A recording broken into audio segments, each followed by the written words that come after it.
మనం అందరం అర్థం చేసుకోవడానికి అవకాశం ఉందనేటువంటిది కూడా మేము ఈ సందర్భంగా మీ అందరికీ నేను గుర్తు చేస్తా ఉన్నా. శేషాద్రి మేము వందల వేల రోజులు గడిపినటువంటి సందర్భాలు ఉన్నాయి. నేను తనని చిన్న అంటే ఆకలి కూడా అవుతుంది, నా తర్వాత భోజనాన్ని కూడా వదులుతారేమో, భోజనం అయిన తర్వాత కూడా మాట్లాడే అవకాశం ఉంటుంది. ఎందుకంటే మిత్రులు ఎక్కువ మంది వచ్చారు. ఈ సందర్భంగానే మన అనుభూతాన్ని మాట్లాడుకోవాల్సినటువంటి అంటే అధ్యక్షవర్గం వారు షెడ్యూల్ చెప్పలేదు, కానీ నేను అంటున్నా తప్పకుండా మాట్లాడుకునే అవకాశం ఇదే కాబట్టి అందరం కూడా పంచుకుందాం, అందరం కూడా మాట్లాడుకుందాం అనేటువంటి దాంతో నేను మీ దృష్టికి తీసుకొస్తా ఉన్నా. నేను ఎక్కువ టైం లేదు కాబట్టి తక్కువనే మాట్లాడి మనం భోజనానికి వెళ్ళేటటువంటి అవకాశం ఉంది, తిరిగి మాట్లాడుకోవడానికి అవకాశం కూడా ఉందనేది మీ అందరికీ చెబుతూ, నేను శేషి అని మాట్లాడే వాళ్ళం ఎప్పుడు కూడా నా వందల రోజుల పాటు వేల రోజుల పాటు మా ఇంట్లోనే ఎక్కువగా ఉండేటటువంటి సందర్భం ఉండింది. రెండు దామోదరావు సార్ ఇంట్లో కూడా చాలా ఎక్కువగా మేము కలిసి ఉన్నటువంటి సందర్భం ఉన్నది. ఆరు బయట కావచ్చు, ఇంట్లో కావచ్చు, ఇంటి బయట కావచ్చు, లేదా మా ఊళ్ళో సిద్ధు అని ఉంటాడు మిత్రుడు, వాళ్ళ ఇంట్లో కావచ్చు, మేము వందల రోజుల పాటు ఈ సమాజానికి సంబంధించి ముఖ్యంగా ముందుగా ఊరు గ్రామానికి సంబంధించినటువంటి విషయాల్ని చర్చలుగా మాట్లాడుతున్నటువంటి సందర్భం ఉన్నది. ఒక సందర్భంలో మా గ్రామంలో ఉండేటువంటి పెత్తందారులు తీసేస్తేనే ఇది సమస్యకు పరిష్కారం అనేటువంటి భావనకు కూడా మేము చెరువులో కూర్చొని మాట్లాడుకున్నటువంటి విషయం కూడా ఉందనేటువంటిది నేను మీ దృష్టి కోసం తీసుకొస్తున్నా. దాంట్లో శేషాద్రి కూడా భాగస్థుడు. మిత్రులు చెప్పినట్టుగా తనకు తన ఆర్థిక స్థితి ఈ సమాజానికి అంటే పెత్తం పట్టుకునేటటువంటి స్థితి అవసరం లేకున్నప్పటికీ కూడా తన మేధస్సు ద్వారా గ్రామంలో ఉండేటటువంటి భౌతిక పరిస్థితుల నేపథ్యంలో ఈ సమాజాన్ని మార్చాలనేటటువంటి అంటే బీడీ తాగేవాడు కనబడితే బీడీని మింగేటటువంటి పరిస్థితి, భూస్వామి పెత్తందారి కనబడిన సందర్భంలో చెప్పులు వేసుకునే మనిషి నడుస్తుంటే చెప్పులు పరమంత దూరంలో వదిలేసి వంగి నిలబడి దండాలు పెట్టే ఒక దౌర్భాగ్యకరమైన దుర్మార్గమైన స్థితి ఉన్న నేపథ్యంలో కామ్రేడ్ శేషాద్రి తనకు అవసరం లేకున్నా ఈ సమాజం యొక్క అవసరాన్ని గుర్తించి మలచబడ్డటువంటి వాడు కామ్రేడ్ శేషాద్రి అనేటువంటిది మనం అర్థం చేసుకోవాలి. అంటే తనకు మేమనుకుంటున్నట్టుగా ఈ ఒక ప్రజాస్వామిక వాతావరణాన్ని, ఒక సామ్యవాద వాతావరణాన్ని, ఒక దౌర్జన్యం లేనటువంటి ఒక స్థితిని తీసుకురావాలి అంటే ఇక్కడ అక్కడ ఉండే మనిషిని భౌతికంగా తీసేస్తే ఇది బాగవుతుందేమో అనేటువంటిది నేను, రాము, సాగర్, శేషాద్రి అందరం వందల సార్లు మాట్లాడుతున్నాం. కానీ అది చైన్ సిస్టమ్ లాగా అది మా వెంటనే పడుతుంది తప్ప అది ప్రజాస్వామ్యాన్ని తీసుకురాదు అనేటువంటిది కాబట్టి కేజీ రామచంద్ర ద్వారా మేము అర్థం చేసుకోవడం ద్వారా, ప్రజల్ని చైతన్యపరచడం ద్వారా, ప్రజల్లో ఉండే అసమానత్వ భావాలని వాళ్ళకి అర్థం చేయించడం ద్వారా అసలు ప్రజాస్వామ్యం అంటే ఏమిటి, దౌర్జన్యం ఏమిటి, సమాజం ఎలా ఉండాలా, ఎలా ఉంటే సరిపోతారనేటువంటి విషయాల్ని కన్విన్స్ చేసుకోవడం ద్వారా మాత్రమే ఈ రాజ్యాన్ని మనం గెలవాలనేటువంటి ఒక ఆలోచన కేసీఆర్ గారు ఇవ్వటం వల్ల మేమందరం కూడా గ్రామంలో భగత్ సింగ్ యువజన సంఘాన్ని ఏర్పాటు చేసాము. అప్పుడే 89లోనే భగత్ సింగ్ యువజన సంఘాన్ని ఏర్పాటు చేయడం అంటే గ్రామంలో స్వేచ్ఛ లేకపోవటం, అది మారుమూల గ్రామంగా ఉండటం, ఆ ఊరికి రహదారి లేదు, ఆ ఊరికి నీటి వసతి లేదు, ఆ ఊరికి కరెంటు లేదు. అది ఎంత కుగ్రామం అంటే ఈరోజు గిరిజన గ్రామాల్లో ఎక్కడో లోపల ఉండే దానికంటే అధమంగా ఉండేటటువంటి గ్రామం మా గ్రామం. అట్లాంటి గ్రామం పట్ల శేషాద్రికి మాధవి కూడా రాసింది, గ్రామం అంటే ఎంత మక్కువ అని. నిజంగా ఈ గ్రామాన్ని ఎట్లా మార్చాలనేటువంటి విషయంలో తన క్లాస్మేట్ నరసింహులు కూడా ఉన్నాడు. నరసింహులు, తాను ఇద్దరు కూడా ఒకే స్ట్రీట్ వాళ్ళు, అట్లా మనకు మొత్తం పరిచయం అయినటువంటి వాళ్ళు. మనం ఈ రోజుకి వాళ్ళంతా అట్లా నిలబడి కలిగి ఉన్నారు అంటే ఆనాటి రాజకీయాన్ని అర్థం చేసుకోవటం ద్వారా, ఈ సమాజాన్ని ఎట్లా మార్చాలనేటువంటి ఒక లక్ష్యాన్ని అవగాహన చేసుకోవటం ద్వారా మాత్రమే మనం ఇంత దాకా నడిచొచ్చినాం అనేటువంటిది కూడా మనం అర్థం చేసుకోవాలి. అట్లా ప్రతి అడుగులో అంటే గ్రామానికి సంబంధించి రోడ్డు కావాలంటే వాళ్ళ చిన్న చిన్న పోస్టులు రాసేది ఎవరు రాసేదంటే శేషాద్రి రాసేది. మిగతా మిత్రులు రాము రాత మంచిదే, సాగర్ రాత మంచిదే, నా రాత, కర్వస్ రాత, కోట వెంకటేష్ రాత, అసలు మా అందరూ ఆశ్చర్యపోయేవాళ్ళు, మీ బ్యాచ్ లో ఏంటి ఇంత బాగా రాత రాసేవాడు అని కాలేజీ రోజుల్లో కూడా మమ్మల్ని అనేవాడు. అంటే గ్రామానికి సంబంధించిన రోడ్డు కావాలని, కరెంటు కావాలని, నీళ్లు కావాలని శత విధాల ప్రయత్నం చేసి అనేక పోరాటాలు చేసిన దాంట్లో శేషాద్రి కూడా అగ్రగణ్యుడు. అనంతరం ఫలించిన ఫలితాలను కూడా ఆనందించిన దాంట్లో కూడా శేషాద్రి మొదటివాడు అనేటువంటిది కూడా మనం ఈ సందర్భంగా అర్థం చేసుకోవాలి. ఇంతకు ముందు సాగర్ చెప్పాడు, నిజంగా మేము మా అమ్మాయి సర్పంచ్ క్యాండిడేట్ గా నిలబెట్టాం, మిగతా వాళ్ళందరూ వార్డు మెంబర్స్ అన్ని 12 వార్డులో మేమంతా నిలబెట్టాం. కానీ ఆ వార్డులో కిషన్ రావు నిలబడుతున్నాడు. అది శేషాద్రి ఏరియా వార్డే, అది కూడా దగ్గరలో వార్డు. దానికి ఎవరిని పెట్టాలంటే కష్టంగా ఉంది. అంటే ఆ వార్డుతో లింక్ అయిన వాళ్ళని పెట్టాలి, మనం ఎవరైనా నిలబడ్డం కాదు. ఆ వార్డులో నిలబెట్టాలి, ఆయనకు వ్యతిరేకంగా నిలబెట్టాలి. అట్లా నిలబెట్టాలి అంటే ఎవరు ముందుకు వచ్చే పరిస్థితి లేదు. ఆ సందర్భంలో శేషాద్రి నేనేస్తానని నామినేషన్ వార్డు మెంబర్గా వేయటానికి తెలుసు, చాలా స్పష్టంగా ఓడిపోతామని. అంటే సర్పంచ్ ఎన్నికల్లోనే గెలుస్తామో ఓడుతామో తెలియదు, అలాంటిది వార్డు మెంబర్గా అసలు గెలవమని తెలుసు. అయినా కూడా తనకు వ్యతిరేకంగా, పెత్తందారుకు వ్యతిరేకంగా, భూస్వామికి వ్యతిరేకంగా, తన ఉండేటటువంటి స్థితికి భిన్నంగా తట్టు ప్రజా రాజకీయాల కోసం తను వార్డు మెంబర్గా పోటీ చేసిండు అనేటువంటిది, అంటే సాగర్ చెప్పినట్టుగా ప్రత్యక్ష రాజకీయాల్లో నిలబడిన మనిషిగా మనకు గుర్తుండటానికి అవకాశం ఉంది అనేటువంటిది కూడా మీకు ఈ సందర్భంగా నేను గుర్తు చేస్తా ఉన్నా. అంటే చిన్ననాటి నుండి ఉండేటటువంటి అనేక అంశాలు ఏవైతే ఉన్నాయో అవి అన్నీ కూడా జీవిత చర్మాంతం వరకు కూడా తన పిల్లల్ని కూడా, ఇప్పుడు అందరూ పని చేయడం అంటే ఎవరికి వాళ్ళుగా మేము బయటకు వచ్చి పని చేస్తున్నామని కాదు, మొత్తం కుటుంబాన్ని ప్రభావితం చేయగలిగినటువంటి మేధస్సు కలిగిన వాడు. ఆర్గనైజేషన్ లో పనిచేయడం అంటే నేను బయటకు వచ్చి ఉద్యోగంగా పనిచేయడం అనేటువంటిది కాదు. భార్యని మార్చుకున్నాడు, తమ్ముళ్ళను మార్చుకున్నాడు, సంతానాన్ని మార్చుకున్నాడు, మొత్తం సమాజంలో ఉండే తన పాఠశాల విద్యలో ఉండేటటువంటి సమాజాన్ని కూడా మార్చేటటువంటి ఒక ప్రయత్నం చేయడం అంటే ఇది నిజంగా అరుదైన వ్యక్తిగా మనం కామ్రేడ్ శేషాద్రికి మనం మాట్లాడుకోవాలి. మన వాళ్ళు అన్నారు నిజంగా డాక్టరేట్ ఇవ్వాలని, నిజంగా డాక్టరేట్ ఇవ్వాలి. ఆయన ప్రపంచం కోసం తన మెదడు ఎంత విస్తృతంగా ఆలోచన చేసిందో, ఎంత ప్రజాస్వామ్యబద్ధంగా ఒక సామ్యవాదంగా ఈ ప్రపంచాన్ని మార్చాలని చెప్పి ఆయన భావించిందో, అలాంటి మెదడుకే అది సంకోచించే గుణం రావడం అనేది ఇది చాలా దారుణమైనటువంటి, బాధాకరమైనటువంటి విషయంగా మనం మాట్లాడుకోవాలి.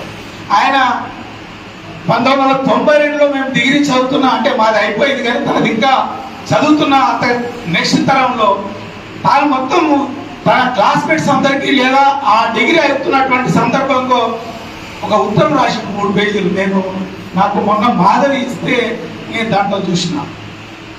అంటే మనం దీంట్లో వేశాం అంటే ఆ లెటర్ చూస్తే అతనికి ఎంత పరిపూర్ణత, ఎంత సమాజం పట్ల ఎంత అవగాహన అనేటువంటిది చాలా స్పష్టంగా కనబడుతుంది. ఆ లెటర్ చదవండి, దాంట్లో ఉంది. దానికి నేనే టైటిల్ పెట్టా, పట్టాలు పుచ్చుకున్నాం కానీ విద్యలో శాస్త్రీయత ఏది అనేటువంటిది నేను దాంట్లో పెట్టి దాంట్లో వేసాం ఈసారి. అందులో ఏమంటాడంటే అసలు విద్య అనేది గందరగోళం లేకుండా ఒక పరిపక్వమైనటువంటి ఆలోచన విధానాన్ని కలిగించేటట్టుగా ఉండాలి అనేది మావో చెబుతాడు. ఆ మావోని 92లోనే తాను అవపాసన పట్టి తన విద్యార్థి మిత్ర బృందానికి మనం విద్య అంటే ఇలా ఉండాలి, కానీ ఎలా ఉన్నది మన విద్య అనేటువంటిది ఆయన రాయగలిగింది. ఎప్పుడు 92లో నేను అనేది 2026లో 2022లోనో కాదు. విద్య పట్ల శాస్త్రీయత ఎంత ఉండాలి అనేటువంటి విషయాన్ని ఆయన ఎంత బాగా చెప్పగలిగిందో అనేటువంటిది మనం అర్థం చేసుకోవాలి. అంతేకాదు కరికులం కూడా, చదువుతున్నటువంటి విద్య కూడా ఎంత నాసిరకంగా ఉంది అంటే పని చేసేవాడిని చాకలివాడు, పని చేసేవాడిని మంగలివాడు, ఏమి చేయని పూజలు చేసేవాడిని పంతులు గారు అని సంబోధిస్తున్నారు. అంటే మనం ఈ కాలేజీ చదువుతున్నామంటే ఇది శ్రామికుల యొక్క, శ్రమజీవుల యొక్క ఉత్పత్తి నుంచి వచ్చిన, వాళ్ళ పని నుంచి వచ్చినటువంటి విధానం ద్వారానే మనం ఇది చదువుకోగలుగుతున్నాం. కానీ ఈరోజు ఏమి చేయనటువంటి వాళ్ళని మర్యాదగా మాట్లాడుతూ శ్రమ చేసే శ్రమజీవుల్ని అమర్యాదకరంగా పాఠ్య పుస్తకాల్లో రాయడం అంటే ఇది ఏమి ప్రజాస్వామికత, ఇది ఏమి విద్యా బోధన అని ఆయన 92లోనే ఆయన రాసుకున్నాడు అనేటువంటిది మనం అర్థం చేసుకోవాలి. చేసుకోవాలి.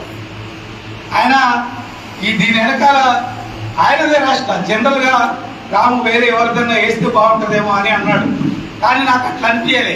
అంటే శేషాద్రే ఒక శాస్త్రవేత్తగా, శేషాద్రే ఒక రచయితగా, శేషాద్రే సామాజికవేత్తగా మలుచుకొని నడుస్తున్న సందర్భంలో తనది వేస్తేనే బాగుంటుందని, భూమి గుండ్రంగా ఉండన్న రోజు మతం సహించలేదు. రాహు కేతువుల బండారం బయలైన రోజు మతం నిజాన్ని ఒప్పుకోలేదు. మతానికి విజ్ఞానానికి లంకెనే కుదరదు.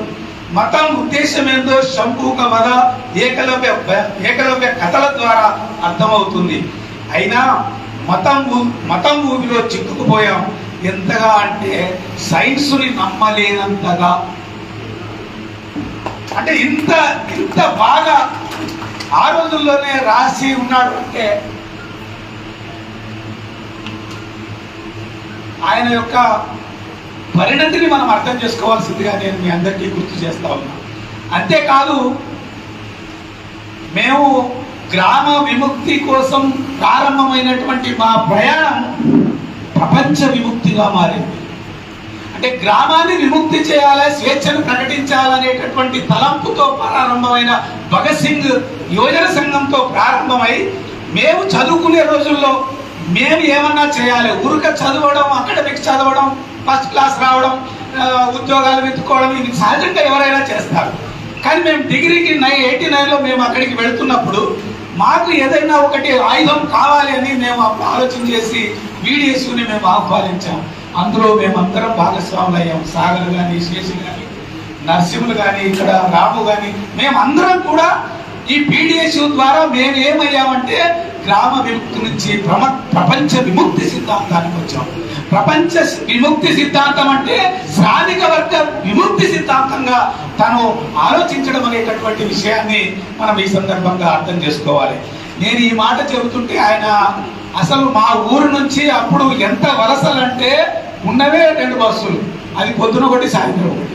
ఆ బస్సులకి బొంబాయి, పూనా, సూరత్, గుజరాత్ వెళ్ళేటటువంటి వలస జీవులు వేలాది మంది. సల్మాన్ పాట రాసినప్పుడు ముసలోళ్ళు ముడుగోళ్ళు మాత్రం, పిల్లలు మాత్రం ఇంట్లో, వయసున్నోళ్ళంతా బయట అని అప్పుడు ఆ సందర్భంగా పాట రాసిండు. శేషాద్రి దాన్ని చూసి అసలు చలించిపోయి వలస జీవుల బ్రతుకుల మీద ఒక ఆర్టికల్ నలుపుకు రాసి ఆయన తన యొక్క బాధని, ఈ సమాజం పట్ల ఉండేటువంటి బాధ్యతని తాను గుర్తెరిగిండు అనేటువంటి విషయాన్ని కూడా ఈ సందర్భంగా మనం అర్థం చేసుకోవాలి. అంటే శేషాద్రి మేము కూర్చున్న సందర్భంలో మన దామోదరరావు సార్ కావచ్చు, అంటే మా తరం తర్వాత మన అంబదాస్ వాళ్ళు, యాదగిరి వాళ్ళు, కాశీనాథ్ వాళ్ళు, మన మిగతా చాలా తరం దీనికి మా ఎంబడి వచ్చినటువంటి వాళ్ళు ఉన్నారు. అంటే గ్రామంలో ఉండేటటువంటి ఒక్కొక్క ఈ ప్రాంతంలో మేమంతా చాలా వినూత్నంగా, ఆయనకి ఎట్లయితే మా గ్రామంలో ఒక్కొక్క వార్డులో ఒక్కొక్క సామంతరాజు ఉన్నట్టుగా మాకందరం కూడా చిన్నపిల్లలమే అయినప్పటికీ కూడా మేము, అంటే మా ఫోటో పెళ్లి సందర్భంగా మాధవి, శేషాద్రి కూడా ఉన్నటువంటి ఫోటో కూడా దీంట్లో వేసినాం. మేము ఎంత ఉన్నామో, మా సైజ్ ఎంతనో, మా లావ్ ఎంతనో దీంట్లో కనబడుతుంది మీకు. అప్పుడు కూడా పులిలా గాండ్రించినటువంటి చరిత్ర ఆ బ్యాచ్ ఉందనేటువంటిది మనం ఈ సందర్భంగా అర్థం చేసుకోవాలి. అంటే అట్లాంటి మేము మాట్లాడుతూ ఆయన ప్రతి విషయంలో కూడా చాలా చాలా పర్టికులర్. ఇంతకుముందు నారాయణమక్క మాట్లాడింది, సాగర్ మాట్లాడిండు, మహిళల పట్ల కించపరచడం అనేటువంటి దాన్ని సహించేవాడు కాదు. ఎప్పుడూ కూడా శ్యామ్ మోహన్ అని చాలా పెద్ద ఆర్టిస్ట్ అంటే ప్రముఖ ఆర్టిస్ట్. ఆయన ఎక్కడో అప్పడాల కర్ర విసిరినట్టుగా ఒక కార్టూన్ తనకు కనబడిందట. అది తనకు అట్లా అనిపించి నేరుగా శ్యామ్ మోహన్కే ఉత్తరం రాశాడు. శ్యామ్ మోహన్ అంటే ఫేమస్, నువ్వు ఏంటి, మీరేంటి, అసలు స్త్రీని కించపరిచేటట్టుగా మీరు అప్పడాల కర్రతో మీరు కార్టూన్ వేసిందని ఉత్తరం రాస్తే ఆయన సారీ క్షమించాలి, మీరు రాసినందుకు థ్యాంక్స్, కానీ నేను అట్లాంటిది నేను వేయలేదు, వేరే సందర్భంగా వేసిన వాళ్ళది నేను దాంట్లో ఉదాహరించిన. కానీ నేను కూడా స్త్రీల పట్ల ఎంత మర్యాదగా ఉండాలో నేను అంత మర్యాదగా ఉంటా. నాకు గుర్తు చేసినందుకు కూడా మీకు కృతజ్ఞతలు. తిరిగి ఉత్తరం శ్యామమోహన్ గారు రాసిండ్రు అంటే శేషాద్రి ఎంత ప్రాక్టికల్గా మీరు అర్థం చేసుకోండి. అంటే ఎవరినైనా ఎక్కడైనా కూడా వారు ఏమాత్రం కూడా, ఇప్పుడు నన్నైనా రామునైనా ఎవరినైనా పర్వాలేదు, ముఖం మీదనే మాట్లాడి వాడికి తీసి పారేసేదంతా.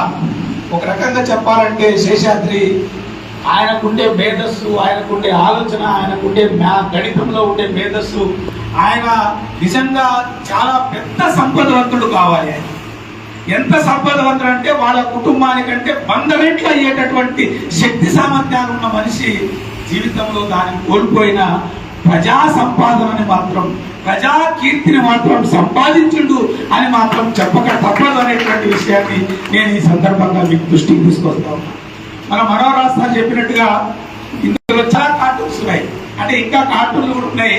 మన వాళ్ళు వచ్చేటప్పుడు కూడా అన్నారు, మన నరసింహులు, బి నరసింహులు, సాగర్ కూడా సార్ రాసిన పుస్తకం ఒకటి ఉన్నది మ్యాథమెటిక్స్ సంబంధించి, అంటే ఎట్లా సాధించాలనేటువంటి విషయాలు, అంటే చాలా అలవోకగా పరిష్కారం చెప్పేటటువంటి మనిషి మ్యాథమెటిక్స్ లో శేషాద్రి. కోట వెంకటేష్, రాము, మన శేషాద్రి వీళ్ళంతా మ్యాథమెటిక్స్, నేను సైన్స్, అంటే నేను ఓరే మతోన్మాది కడతామరాది కోరి అనేటువంటిది కూడా ఆ రోజుల్లో చాలా ప్రముఖంగా ఎత్తి పట్టి జనానికి చెప్పేటట్టుగా ఆయన యొక్క ప్రయత్నం అనేటటువంటిది. అంటే నేను అనేది ఒక ఉద్యమకారుడుగా, ఒక ఉపాధ్యాయ నేతగా, ఒక రచయితగా, ఒక చిత్రకారుడుగా, ఒక కార్టూనిస్టుగా, అంటే అన్ని రకాలుగా ఒక బహుముఖ ప్రజ్ఞాశాలి అని మాధవి రాసింది.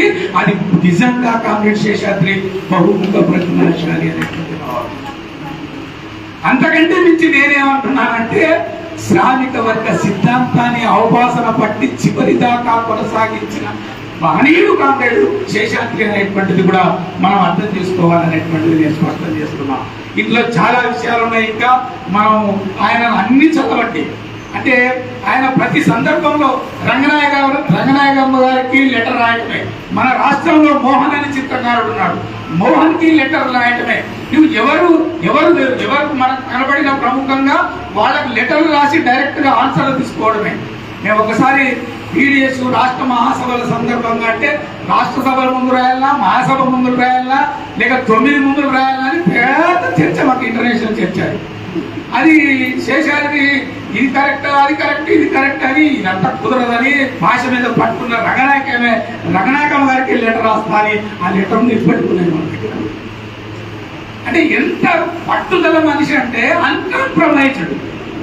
అన్కాంప్రమైజ్డ్ మనిషి శేషాద్రి. నేను 6-7 ఏళ్ళు అనుకున్నా కానీ మాధవి రాసింది 11 ఏళ్ల పాటు మాధవితో మాట్లాడి, 11 ఏళ్ల పాటు మాధవితో మాట్లాడుకొని కన్విన్స్ చేసుకోవటం ద్వారా ఈ సమాజానికి మనమిద్దరం కూడా ఒక ప్రయోగం చేయాలా, సమాజంలో మనం కూడా భాగమై సమాజాన్ని నడిపే ప్రక్రియలో మనం ఉండాలనేటువంటిది మాట్లాడుకొని మొట్టమొదటి మా గ్రామంలో, మా ప్రాంతంలో మొట్టమొదటి ఆదర్శ రిజిస్టర్ మ్యారేజ్ కామ్రేడ్ శేషాద్రి మాధవిలది అనేటువంటిది కూడా నేను సందర్భంగా మీకు గుర్తు చేస్తా ఉన్నా. ఆయన ఎప్పుడు నా ఆరోగ్యం గురించి మాట్లాడేవాడు. నేను చాలా పక్కగా పీలగా గడ్డం పెట్టుకొని చిన్నగా అట్లా నేనైనా అట్లే ఉండేవాళ్ళం. కాకపోతే ఆ తిరగటంలో తిండి లేకపోవడం అవన్నీ వల్ల నీ ఆరోగ్యం చెడిపోతున్నటువంటి విషయాన్ని ఎప్పుడూ నాకు ఆయన మాట్లాడుతుండేవాడు. అంతేకాదు మా జీవిత సహచరి పుష్పతో కూడా ఆయన గంటలు మాట్లాడేవాడు. ఆయన కొత్తగా నిజంగా మన ఉదయ్ కూడా రాశాడు, చాలా మంది రాశారు దీంట్లో, ఉదయ్ కూడా రాశాడు. అంటే దేశీ పెన్ ఏది, విదేశీ పెన్ ఏది, విదేశీ వస్తువు ఏది, స్వదేశీ వస్తువు ఏది ఏది చెప్పాలంటే శేషాద్రి చెప్పాలి. కొత్తగా ఏ వస్తువు వస్తే దాన్ని సమాజానికి మన సమాజానికి పరిచయం చేయడంలో అగ్రగణ్యుడు శేషాద్రి. అట్లా తను మన మా పుష్పతో కూడా ఎప్పుడు కూడా మాట్లాడేటటువంటి సందర్భం అనేది అంటే మన వాళ్ళు సమాజం కోసం నిలబడినటువంటి వాళ్ళు, మాట్లాడేటటువంటి వాళ్ళు తప్పకుండా నిలబడి ఉండాలా, కడదాకా కొనసాగాలనేటువంటి ఆకాంక్ష కలిగిన వాడు కామ్రేడ్ శేషాద్రి అనేటువంటిది మనం ఈ సందర్భంగా అర్థం చేసుకోవాలా. చాలా విషయాలు మాట్లాడుకోవచ్చు, కానీ అంత మాట్లాడుకునే సమయం మనకు లేదు. మరొక సందర్భంలో కూడా మాట్లాడుకోవాలా. కానీ మాధవిని కొంత అంటే ఆయన జీవితంలో కొంత సంతృప్తి తనకు ఉందేమో కానీ దాంపత్య జీవితంలో కొంత అసంతృప్తి కలిగించిపోయినటువంటి మాట వాస్తవం అనేటువంటిది కూడా నేను భావిస్తా ఉన్నాను. మనవాళ్ళు భావించినట్టుగా ఏ వయసులో అయితే కుటుంబాన్ని ఎట్లా మలచాలనో అట్లా మలుచుకునే శక్తి సామర్థ్యాలతో మలుచుకున్న సందర్భం తర్వాత తన ఎంత అవసరమో కుటుంబానికి అది లేకుండా చేసుకునేటటువంటి సందర్భం అనేటువంటిది శేషాద్రి ద్వారా జరిగింది. తాను ఎంతటి మనిషి అంటే మన వాళ్ళు మనతో ఉండి ఎక్కడైనా పోతామంటే కాదని పట్టుకొని వానికి 10,000 20,000 వచ్చి నువ్వు స్వయం ఉపాధి సాధించు, నువ్వు నిలబడు అని అప్పుడుచ్చి అంటే అప్పు అంటే సహాయంగా ఇచ్చి నువ్వు బాగైన తర్వాత నాకు అని చెప్పి ఆయన నాకు తెలిసింది ఏంటంటే ఇంట్లో పాలేసే మనిషి పాలేస్తుంటే ఆయన నెలకు 1,000 రూపాయలు 2,000 ఇవ్వాలి కదా పాల మనిషికి. ఆయన చాలా ఇబ్బందుల్లో ఉన్నాను, నాకు కొడుకులకో కుటుంబానికో ఇబ్బంది సందర్భంగా చెబుతూ నేను మాకు ఎప్పుడు శేషాద్రి మా జీవితం మొత్తం గుర్తుండడానికి ఒకటి మాకు ఇచ్చిపోయిండు, అదే మా సెల్ ఫోన్ సిమ్లు. మీరు కూడా శేషాద్రి నా నంబర్ 9441162844. ఈ నంబర్ నారాయణపేటలో BSNL గా తీసుకొని నాకు రాముకు మన అక్క కూడా ఇచ్చిందట. ఈ నంబర్ అనేది మేము అనేక సిమ్లు వచ్చినా కూడా మేము దీన్ని మార్చలేదు, మేము దాంతోనే ఉన్నాము, జీవితాంతం దాంతోనే ఉంటామని శేషాద్రి యాదిలో కొనసాగుతామని చెప్పి స్పష్టం చేస్తూ ఏర్పడుస్తున్నాం.